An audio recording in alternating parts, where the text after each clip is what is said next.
खैरपुर के घने जंगल में सब जानवर एक साथ खुशी खुशी रहते थे और जंगल के बीचों बीच एक बहुत बड़ा तालाब था। तालाब में खूबसूरत मछलियां रहती थी जो रंग बिरंगी थी, कुछ नीली, कुछ सुनहरी और कुछ सुर्ख धारियों वाली। वो पानी में एक दूसरे के साथ खेलती, कभी बुलबुले छोड़ती। इसी तालाब के किनारे एक ऊंचे दरख्त पर एक बगला रहता था। वो रोजाना दरख्त की टहनी पर बैठ जाता, दूर से तालाब की रंग बिरंगी मछलियों को खेलते देखता रहता। वाह, कितनी खूबसूरत मछलियां हैं, कैसे मजे से पानी में खेल रही हैं। काश मैं भी इनके साथ खेल सकता।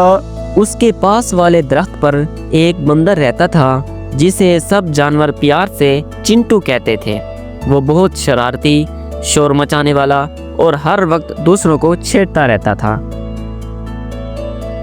एक दिन जब बगला तालाब के पास खड़े होकर मछलियों को गौर से देख रहा था, चिंटू दरख्त की टहनी पर बैठा ये सब मंजर देख रहा था और बगला को देखकर चिंटू के दिमाग में एक शरारती आइडिया आया। ओए बगले भाई, आज फिर मछलियाँ गिन रहे हो या शायरी कर रहे हो? शायद दोनों। तुमने कभी पानी में अपना अक्स देखा है? अरे मैं तो इतना हसीन हूँ कि पानी देखकर खुद शर्मा जाता है। अरे बगले भाई, पीछे देखो, तुम्हारे पीछे एक सांप है। सांप? कहाँ है सांप? चिंटू, तुम्हें अंदाजा भी है तुमने ये क्या हरकत की है? अगर मैं तालाब में गिर जाता तो मेरा क्या होता? मैं डूबकर मर भी सकता था। ये मजाक नहीं, खतरनाक हरकत है। याद रखो चिंटू, एक छोटी सी शरारत सारी जिंदगी का पछतावा बन सकती है। अरे मैं तो बस मजाक कर रहा था, तुम तो दिल के कमजोर निकले। अगले दिन कुछ जानवर दरख्त की छांव में खड़े होकर आपस में बातें कर रहे थे। उन्हें क्या खबर कि कोई उन सबको दूर से एक दरख्त की शाख पर खड़े होकर गौर से देख रहा है। ये सब जानवर अपनी बातों में मस्त हैं। किसी को अंदाजा ही नहीं कि दरख्त से उन्हें कोई देख रहा है। अगर ये जान जाते कि मेरे दिमाग में क्या चल रहा है तो अब तक भाग जाते। थोड़ी देर बाद बंदर भी सब जानवरों के पास पहुंचा, चेहरे पर शरारत भरी मुस्कुराहट लिए, जैसे कोई नया खेल शुरू होने वाला हो। दोस्तों जल्दी आओ, मैंने एक जादुई तालाब देखा है जिसमें जिसका चेहरा नजर आए उसकी एक ख्वाहिश फौरन पूरी हो जाती है। सर, क्या वाकई ऐसा हो सकता है? हाँ, मैंने खुद देखा। एक जानवर ने तालाब में अपना चेहरा देखा और वो फौरन उड़ने लगा। सब जानवर बंदर की बातों में आ गए और वो सब बंदर के पीछे तालाब की तरफ चल पड़े, ये सोचते हुए कि ये जादुई जगह आखिर कैसी होगी।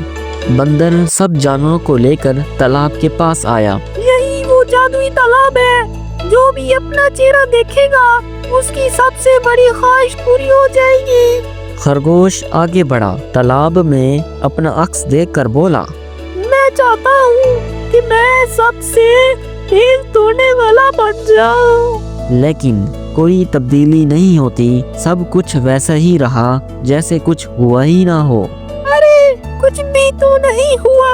क्या सच में ये जादुई तालाब है?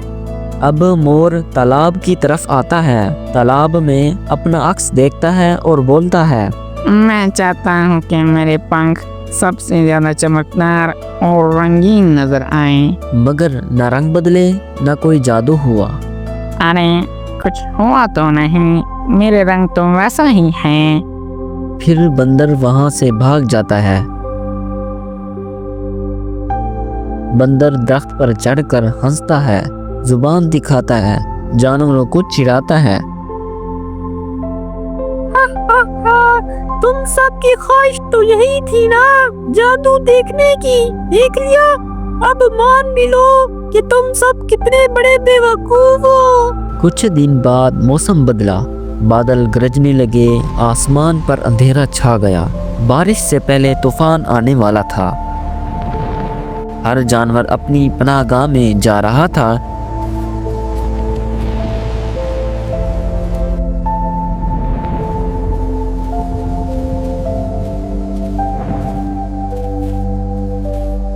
बगला भी अपने घोंसले की तरफ जाने लगा। इतने में चिंटू दरख्त की एक ऊंची टहनी पर चढ़ा हुआ जोर जोर से आवाजें लगा रहा था। कोई है, कोई मेरी मदद करे, ये शौक मिल रही है, मैं गिर जाऊंगा। बगले ने उसे देखा मगर दिल में सोचा, ये मजाक कर रहा है, अब मैं इसकी बातों में नहीं आऊंगा। बगले ने अपना रुख मोड़ लिया और वहां से उड़ गया। बगला उड़ तो गया मगर दिल के किसी कोने में एक अजीब सी बेचैनी बैठ गई। अगर चिंटू इस बार वाकई मुश्किल में हो तो हर बार तो वो मजाक करता है, लेकिन आज उसकी आवाज कुछ अलग थी। नहीं, मुझे वापस जाना होगा, शायद वो सच में खतरे में हो। दरख्त की टहनी टूट जाती है, बंदर नीचे गिरने वाला होता है, लेकिन बगला उसे अपने पाँव की मदद से बचा लेता है।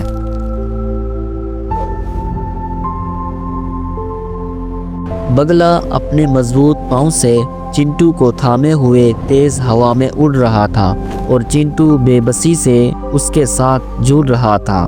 बगले ने चिंटू को नरमी से जमीन पर उतारा और वो खुद भी साथ ही नीचे आ गया। बगला भाई, मैं सच में बहुत गलत था। हर बार मजाक करते करते मैं भूल ही गया था कि दोस्तों का एतबार करना जरूरी होता है। आज अगर तुम ना आते तो पता नहीं मेरे साथ क्या होता। मुझे माफ कर दो, मैं वादा करता हूँ कि मैं ऐसी हरकत नहीं करूँगा। चिंटू, मजाक अच्छी चीज है, लेकिन जब मजाक सच और झूठ में फर्क खत्म कर दे ना, तो सब एतबार करना छोड़ देते हैं। आज अगर मैंने तुम पर भरोसा ना किया हो तो खैर, मैं तुम्हें माफ करता हूँ, लेकिन सिर्फ मुझसे नहीं, जंगल के बाकी जानवरों से भी माफी मांगना जरूरी है, जिनको तुमने झूठ बोलकर परेशान किया है। अगले ही लम्हे बंदर सब जानवरों के पास पहुंच जाता है। बंदर शर्मिंदगी से सर झुकाकर माफी मांगता है। जानवर उसकी बात सुनकर एक दूसरे की तरफ देखते हैं और माहौल में थोड़ी सी नरमी पैदा होने लगती है। मैंने झूठ बोलकर तुम सबको डराया, तकलीफ दी और परेशान किया। मैं वाकई शर्मिंदा हूँ, मुझे माफ कर दो। अब मैं वादा करता हूँ, मैं हमेशा सच बोलूँगा। हम तुम्हें माफ करते हैं। सबसे बड़ी बात ये है कि तुम्हें अपनी गलती का एहसास हो गया है। अब हमेशा सच ही बोलना।